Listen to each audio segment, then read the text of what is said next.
Histórias assombradas. Vamos lá. Estadia no hospital. Olá, Ana. Meu nome é Fulana, tenho 31 anos e moro em uma microcidade do interior de Minas. A partir de agora, todos os nomes estarão trocados. Nunca fui de ter muitos amigos. Na cidade em que moro, quase nunca tem nada para fazer. Quando fiz 20 anos, comprei minha tão sonhada moto, o que melhorou muito a minha vida social. Eu, que quase não saía, comecei a ir todos os fins de semana para alguma cidade com a minha inseparável e única amiga na época. Os nomes estão trocados, né? A Dani. Arrumei um emprego em uma cidade vizinha, cerca de 30 quilômetros de distância, que ia e voltava de moto todos os dias. Entrava às 3 da tarde e saía 1 da manhã. Pegava a rodovia e voltava para casa. O emprego acabou matando os meus passeios de sexta-feira com a Dani e nos víamos apenas aos sábados e domingos. Dani começou a namorar com uma ex-colega minha de escola, que vou chamar de Edith.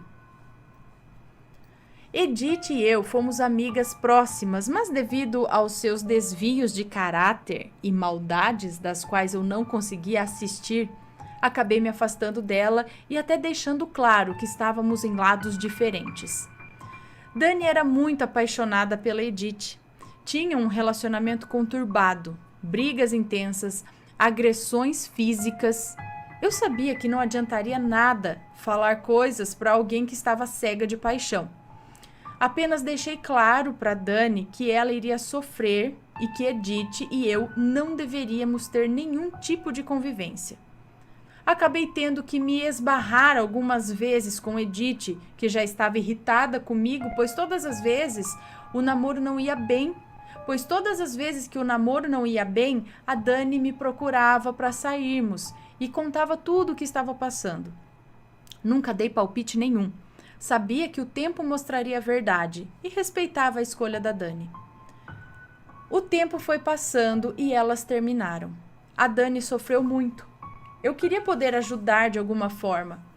Voltamos a intensificar as nossas viagens curtas nos fins de semana. E Edith queria morrer ao ver que Dani estava deixando de procurá-la e superando o término. A minha moto era usada e o tanque dela veio com adesivo colado. Todo mundo me dizia para tirar, por ser uma imagem forte e não bonita. Era uma morte segurando a foice, que nunca me incomodou. Ficou lá por bons meses. Acabei tirando de tanto falarem na minha cabeça. Em um domingo, ao fim da tarde, Edith, despeitada como sempre, veio me confrontar. Disse que a culpa do término do namoro era minha, que eu devia ter inventado um monte de mentiras sobre ela e até insinuou que a Dani e eu tínhamos um caso. Eu fiquei parada ouvindo todo o show. Eu não movi um músculo. Sabia que ela queria que eu perdesse o controle para depois se fazer de vítima, como sempre. Ela estava visivelmente bêbada e muito alterada. A voz dela começou a mudar. Não era mais ela. Era uma voz masculina. O rosto ficou estranho. E 2 vultos negros ficaram atrás dela, um de cada lado, como 2 guarda-costas. Ainda com a voz masculina, ela me disse: "Você se acha bem forte, mas não sabe com quem está mexendo. Cuidado com o caminho que você anda, porque eu vou pegar e não vai chegar viva no seu próximo aniversário." Dani chegou a tempo de ouvir a ameaça. Ficou muito assustada e arrastou Edith para longe de mim. Faltava exatamente 1 semana para o meu aniversário. Outubro de 2007. Madrugada de quarta para quinta. Chovia. Saindo do trabalho, o meu supervisor me chamou para fazer 1 hora extra. Estava tão exausta aquela semana que eu só queria ir para casa dormir. Os meus colegas de trabalho também me disseram para ficar. Chuva e moto não é uma combinação muito boa. Mas coloquei minha mochila, vesti minha roupa de chuva por cima, subi na moto e fui. Aquele dia eu estava aérea, no piloto automático. Eu peguei a rodovia onde quase nunca encontrava ninguém. Era comum ter assaltos no trevo, pois não tinha visão. Então eu nunca o fazia. Mulher, sozinha, à noite, rodovia escura. Foi um erro. Como sempre passei direto e não fiz o trevo, mas naquele dia vinha um caminhão. Então olhei e não reagi. Parecia ter umas 3 vozes na minha cabeça falando, e umas tentando me tirar daquela situação, outras me mandando fechar os olhos. Me vi então assistindo a cena, mão travada no acelerador, 125 km por hora, o caminhão em minha direção, o farol dele me cegando, buzina, chuva. Meio segundo antes de bater de frente, eu puxei a moto e ouvi apenas um barulho muito alto. Bati, não de frente. A pancada me jogou 200 metros morro acima. Rosto virado para o chão, água escorrendo. Fiz força para me virar e ouvi um barulho de carro vindo. Olhei e meu corpo estava a metade no meio da pista e a outra metade no acostamento. O carro passou e de novo meu rosto virado para o chão. Fiz força novamente, me virei e não acreditei no que eu vi. A roda do carro fez um rastro de sangue. O carro havia passado em cima de mim. Eu olhava as lanternas traseiras se afastando e uma estrada que não tinha movimento nenhum. Parecia estar sendo sorteada para a morte. O carro não parou para dar socorro. O caminhoneiro, sim. Olhei minha perna esmagada, a chuva lavando meu sangue, o homem descendo do caminhão e muito nervoso me chamando de doido. De doida, acho. Só me lembro de falar, moço, me leva para o hospital. A partir daí a história ficou bem estranha. Vou dividir entre o que eu me lembro e o que realmente aconteceu. O que aconteceu? Perto do trevo não tinha casas, apenas um curtume, onde tiram um couro de animais para fazer sapato e bolsas. Que pelo horário obviamente estava fechado, mas tinha um segurança noturno que, ao ouvir o barulho, saiu para ver o que estava acontecendo. Foi ele que ligou para os bombeiros. Disseram que eu estava acordada, que eu falei meu nome, telefone, conversei com a polícia. Tiveram que fazer todos os procedimentos policiais antes da minha remoção para o hospital. Fiquei na chuva esperando. Fui para o hospital consciente, assinei minha entrada no hospital, fiquei lá por 3 dias. Hospital de cidade pequena. A minha mãe era enfermeira e morava em São Paulo. Demorou para ir me visitar, pois disseram que eu estava bem e conversando. Quando ela chegou, viu que era grave. A minha perna estava necrosando e alguma coisa tinha que ser feita com urgência. Brigou, me levou por conta dela, arrumou uma ambulância no hospital onde ela trabalhava, assinou o termo de responsabilidade e me levou. De lá, me levaram para o Hospital das Clínicas devido às complicações. Tentaram salvar a minha perna. Era tarde demais e no dia do meu aniversário eu tive que fazer uma amputação. Fiquei em coma induzido para não sofrer tanto. O que não estava previsto era que eu demoraria para voltar. Meu histórico médico era fratura nos 2 braços, tornozelo direito, acetábulo bilateral, pubis, afundamento de fêmur dentro do acetábulo, traumatismo craniano leve, fraturas em 2 ossos do rosto, amputação de membro inferior esquerdo. Acima do meio da coxa. Bactéria hospitalar e septicemia, ou seja, infecção generalizada. Pediram para avisar a família que deviam se preparar para o pior. Agora, o que eu lembro? Depois que pedi para o moço me levar para o hospital e olhei de novo a minha perna esmagada, eu tive uma vertigem. Eu não sentia dor alguma. E lá longe vinha um homem correndo, que depois fiquei sabendo ser o segurança do curtume. Eu apaguei. Quando acordei, estava no caminhão. O motorista, visivelmente atordoado, dirigia e às vezes limpava uma ou outra lágrima. O vi também tendo pesadelos e a sua esposa preocupada com ele. Apaguei de novo. Abri os olhos sonolenta com a visita de uma amiga que há muito tempo eu não via. Estava em um quarto enorme, ela toda de branco, com a sua voz suave, me disse que tudo ia ficar bem. mas eu nunca soube se essa visita realmente aconteceu. Apaguei. Não sei bem como explicar, mas durante esses apagões era como se eu dormisse e não sonhasse com nada. Eu sentia que o tempo estava passando, mas não reagia muito bem. Quando entrei em coma, as experiências fora do corpo vieram com mais intensidade.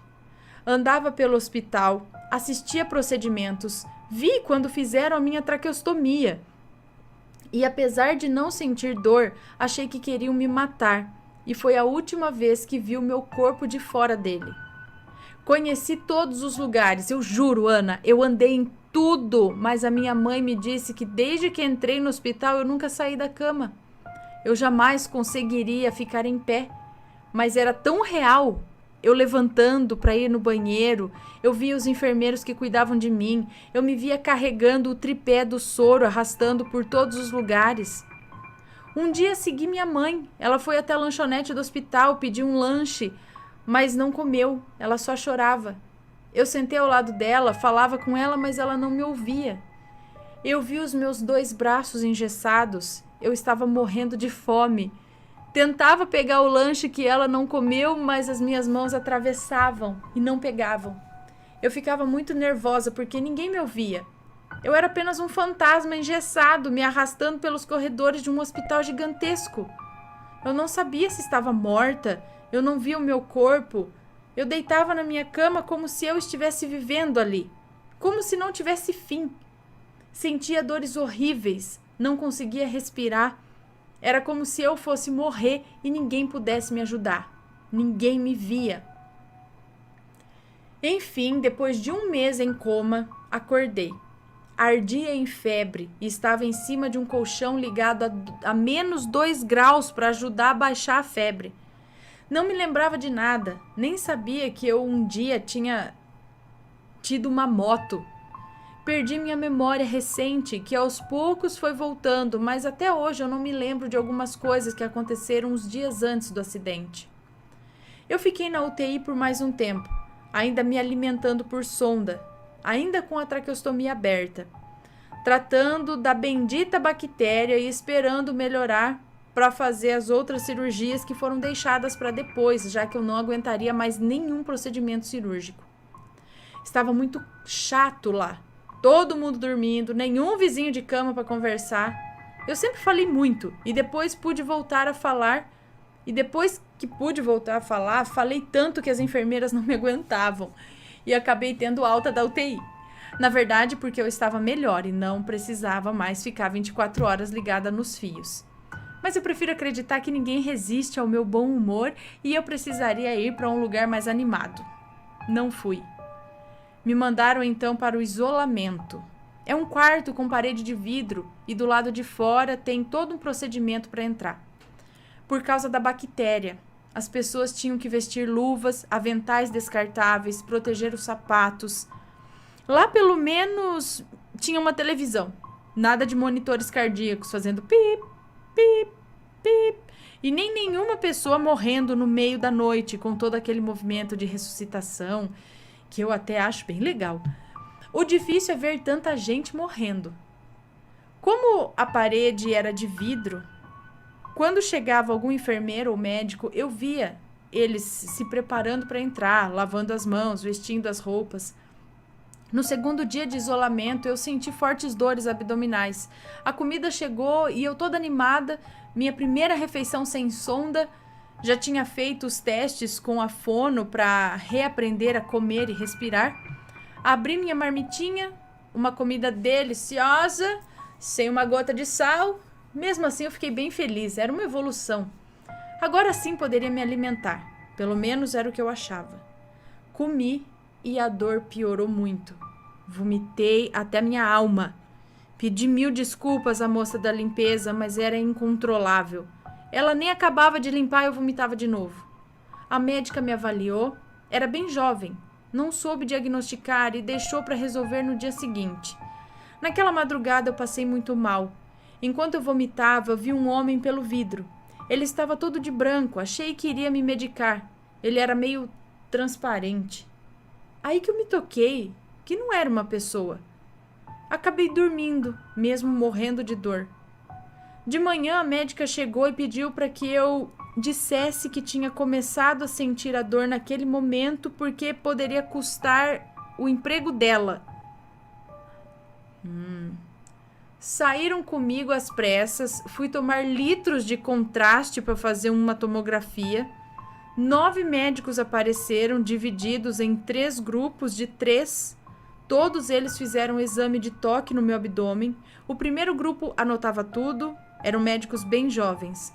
Não diziam nada. O segundo grupo era de homens de cerca de 40 anos, mas o último grupo eram senhores de cabeça branca, que já tinham idade para estar aposentados. Mas eles eram os fodões de lá. Cada toque era como se eu tomasse um soco. Enfim, veio o diagnóstico. O mais velho de todos disse: apêndice. Prepara a sala cirúrgica de emergência e leva o resultado da tomografia. O apêndice tinha estourado. Tiveram que literalmente me lavar por dentro para evitar infecção em outros órgãos. Tanta coisa aconteceu que nem dá para contar tudo aqui. Foram quase 6 meses de hospital, cirurgias, recuperação lenta. Quando voltei para o interior, a Dani foi me visitar. Me pediu desculpas, disse que sabia que tudo tinha acontecido pela energia das coisas que a Edith tinha enviado. Eu disse a ela que as coisas acontecem quando tem que acontecer e que Deus sempre esteve comigo, que não devemos sentir culpa por coisas que as outras pessoas fazem. Até hoje, a Dani e eu somos amigas, mesmo morando longe uma da outra.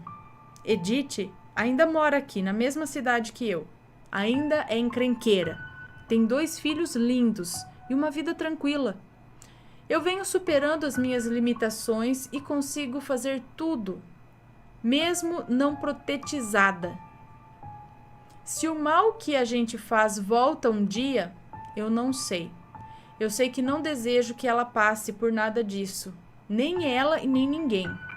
Todas essas coisas que aconteceram fizeram de mim uma pessoa melhor. Eu não acredito que tenha sido esse o desejo do coração da Edith. Apenas foi usada para dar um recado. Em uma briga não se pode ficar no meio. Sempre temos que escolher um lado. Desde muito cedo escolhi o meu. Mas dedico ao despertar espiritual das pessoas e isso incomoda. Me dedico ao despertar espiritual das pessoas e isso incomoda aqueles que precisam dessa cegueira. Deus sempre está ao lado de quem escolhe estar com Ele. E não falo aqui de perfeição e santidade, e sim de amor. O amor cura toda e qualquer pessoa. É aceitação, respeito, cuidado, saber deixar ir e entender que cada pessoa tem seu caminho.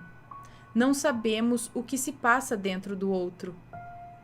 Gentileza gera gentileza. Obrigada pelo espaço. Mais do que histórias assombradas, vocês contam histórias de vida. Logo mais mando outros relatos. Sou super fã. Um beijo pra você. Muito obrigada pelo seu relato. No fim, tudo foi... Ela levou tudo como um aprendizado e crescimento. E melhorou com tudo isso. Olha só que beleza. Bonitas palavras. E nós contamos o longuete aqui, ó. Então vamos aqui dar mais um beijo nessa galerita. Está gostando dos relatos no Reverso Assombrado? Então não se esqueça de deixar o seu like. E é claro, se ainda não for inscrito, se inscreva.